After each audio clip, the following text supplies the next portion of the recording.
회의실 전략 99%가 모르는 회의실 생존법. 1초의 정적을 읽는 기술. 회의에서 당신이 늘 지는 이유. 그건 말을 못해서가 아닙니다. 말할 타이밍을 놓치기 때문입니다. 회의실은 단순한 대화의 공간이 아닙니다. 그건 보이지 않는 전장입니다. 누가 먼저 말을 꺼내느냐보다 누가 공기를 먼저 읽느냐가 판을 결정합니다. 손자는 말했습니다. 싸움은 일어나기 전에 이미 이겨야 한다. 회의도 마찬가지입니다. 말이 시작되기 전에 이미 승부는 결정되어 있습니다. 대부분의 사람들은 내용만 준비합니다. PPT 슬라이드를 완벽하게 만들고 데이터를 빈틈없이 채웁니다. 하지만 승부를 가르는 것은 자료가 아닙니다. 바로 타이밍입니다. 어쩌면 당신은 이런 경험이 있을 것입니다. 회의 중 완벽한 아이디어가 떠올랐지만 지금 말해야 하나 망설이다가 다른 동료가 비슷한 의견을 먼저 말해버렸습니다. 오늘은 손자병법으로 회의의 흐름을 읽는 3가지 기술을 이야기합니다. 첫째, 정적을 관찰하라. 둘째, 공기의 리듬을 타라. 셋째, 침묵으로 주도권을 잡아라. 그렇다면 회의실에서 손자병법을 어떻게 적용할 수 있을까요? 손자병법의 핵심 중 하나는 형세입니다. 형은 눈에 보이는 겉모습이고 세는 보이지 않는 흐름의 힘입니다. 회의실에서 형은 발언 내용입니다. 누가 무슨 말을 했는지, 어떤 자료를 제시했는지. 대부분의 사람들은 이 형에만 집중합니다. 하지만 진짜 승부는 세에서 결정됩니다. 누가 긴장하고 있는가? 누가 주도권을 쥐려 하는가? 어느 순간에 공기가 바뀌는가? 이 세를 읽는 자만이 회의를 지배합니다. 오늘 우리가 배울 3가지 기술은 바로 이 세를 다루는 법입니다. 첫째, 정적의 관찰. 침묵 속 신호를 읽어라. 둘째, 리듬의 포착. 감정의 파동을 타라. 셋째, 침묵의 지배. 말하지 않고 이겨라. 첫 번째, 정적을 관찰하라. 회의에서 가장 강력한 순간은 소리가 아니라 정적입니다. 손자는 말했습니다. 정중의 동을 보라. 고요 속에서 움직임을 읽어라.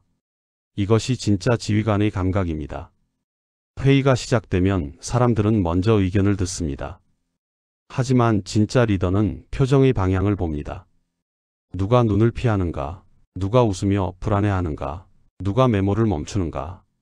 그 순간 이미 흐름은 바뀌고 있습니다. 회의의 1초 정적은 단순한 침묵이 아닙니다. 그건 판이 전환되는 순간입니다. 모두가 머뭇거릴 때 그 1초의 틈을 시선으로 잡는 자가 회의의 흐름을 지배합니다. 예를 들어볼까요? 팀장이 이번 분기 목표는 어떻게 잡을까요?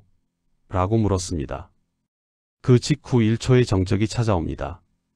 이때 팀장의 시선이 어디로 향하는지 보십시오. 누구를 가장 먼저 쳐다보는가? 그 사람이 바로 팀장이 기대하는 답을 가진 사람입니다. 침묵은 비겁함이 아니라 정보의 채집 시간입니다. 정적 속에는 모든 신호가 숨어 있습니다. 이때 말하지 않고 듣는 자가 결국 전장을 설계하는 사람이 됩니다.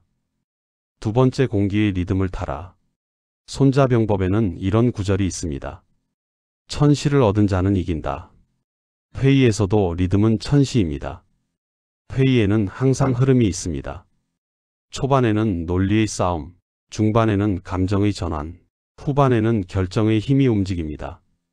이 리듬을 모르고 초반부터 강하게 나가면 공기를 모르는 사람이 됩니다. 반대로 너무 늦게 나서면 이미 결론이 난 뒤의 잔향만 남습니다. 그렇다면 언제 말해야 할까? 의견이 처음 충돌하고 공기가 가볍게 흔들릴 때 그 3초가 바로 타이밍의 문입니다. 모두가 방향을 정하지 못한 그 순간 짧고 명확한 한 문장이 회의의 축을 바꿉니다. 예를 들어 이렇게 말해 보십시오. 그 부분 우리가 반대로 생각해 보면 어떨까요? 이 한 문장은 논쟁을 멈추게 하고 공기의 방향을 새롭게 만듭니다. 고대 병법의 지혜는 이렇게 말합니다. 적이 분노할 때 당신은 어떻게 하겠는가? 그 답은 명확합니다. 분노한 적을 자극하지 말고 차분해질 때를 기다려 공격하라는 것입니다. 회의의 감정도 같습니다. 감정이 고조될 때는 말의 전쟁이 벌어지고 차분해지는 순간이 이성의 타이밍입니다. 그때 말하십시오. 회의 중반 A안과 B안이 격렬하게 부딪힙니다. 이때 대부분은 한쪽 편을 들거나 침묵합니다. 하지만 진짜 전략가는 다릅니다. 그는 감정의 파도가 잠잠해질 때까지 기다립니다. 그리고 양쪽이 지쳤을 때 조용히 말합니다.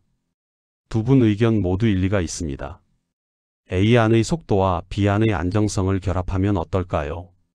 이 한 문장이 회의실의 공기를 완전히 바꿉니다. 대립이 통합으로 바뀌고 당신은 조정자의 위치에 서게 됩니다. 세 번째, 침묵으로 주도권을 잡아라. 회의에서 가장 위험한 사람은 끊임없이 말하는 사람입니다. 그들의 에너지는 빠르게 타오르고 곧 사그라듭니다. 반면 진짜 영향력자는 침묵으로 상대를 조정합니다. 그는 말하지 않고 기다립니다. 그 기다림이 상대를 불안하게 만듭니다. 전쟁의 핵심 원리가 여기 있습니다. 움직임과 고요를 다스릴 줄 아는 자가 승리한다는 것입니다. 회의에서도 동일합니다. 말을 멈출 줄 아는 순간 상대는 당신을 예측할 수 없습니다. 그때 판은 조용히 뒤집힙니다. 예를 들어 누군가의 의견이 끝난 후 바로 반박하지 말고 3초의 침묵을 두십시오. 그 3초 동안 모두의 시선이 당신에게 향합니다. 그리고 천천히 말하세요. 좋은 포인트네요. 그런데 한 가지 다른 시각도 있습니다. 이 한 문장이 회의의 긴장을 푸는 동시에 당신에게 중심의 자리를 돌려줍니다. 침묵은 말보다 깊은 전략입니다.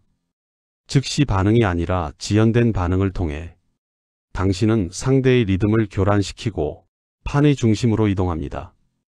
여기서 핵심은 전략적 침묵과 무능한 침묵의 차이입니다. 전략적 침묵은 관찰하며 기회를 노리는 것이고 무능한 침묵은 그저 말할 게 없어서 가만히 있는 것입니다. 당신의 침묵이 힘을 갖기 위해서는 평소에 신뢰를 쌓아야 합니다. 저 사람이 침묵한다는 건 뭔가 생각이 있다는 뜻이다. 이런 평판이 있어야 당신의 침묵은 무게를 갖습니다. 그렇다면 어떻게 이 기술을 훈련할 수 있을까요? 손자는 지자는 승을 기다린다고 했습니다. 지혜로운 자는 기회를 만드는 대신 기다린다는 뜻입니다. 회의에서 이기는 5가지 실천법을 기억하십시오. 1.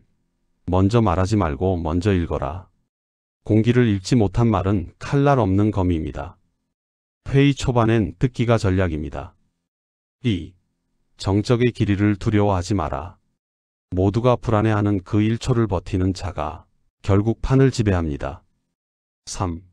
감정의 리듬을 예측하라. 상대의 목소리가 흔들릴 때 그건 감정이 아닌 틈입니다. 4. 짧은 문장으로 공기를 바꿔라. 그건 흥미롭네요. 한 가지 제안 드려도 될까요? 이런 문장들이 회의의 흐름을 부드럽게 바꿉니다. 5. 결정의 순간엔 말하지 마라. 이미 결론이 난 순간의 말은 소음입니다. 승부는 결정되기 직전 모두가 망설이는 1초 전에 존재합니다. 회의실에서 진짜 강한 사람은 크게 말하는 사람이 아닙니다. 공기를 지배하는 사람입니다. 손자는 말했습니다. 싸우지 않고 이기는 것이 최상이다. 말로 이기려 하지 마십시오. 공기로 이기십시오. 회의의 본질은 논쟁이 아니라 흐름의 예술입니다. 때를 읽고 공기를 느끼고 침묵을 다스리는 자만이 결국 조직의 중심으로 올라섭니다. 지금 이 순간 당신의 회의실에는 어떤 공기가 흐르고 있습니까? 당신은 말하고 있습니까? 아니면 읽고 있습니까? 그 1초의 정적 속에서 승부는 이미 결정됩니다. 오늘 이야기가 당신의 회의실 생존의 작은 지혜가 되었기를 바랍니다. 다음 영상에서는 더 깊은 손자병법의 지혜로 찾아뵙겠습니다. 구독과 좋아요는 저에게 큰 힘이 됩니다. 당신의 조용하지만 강력한 승리를 응원합니다. 감사합니다.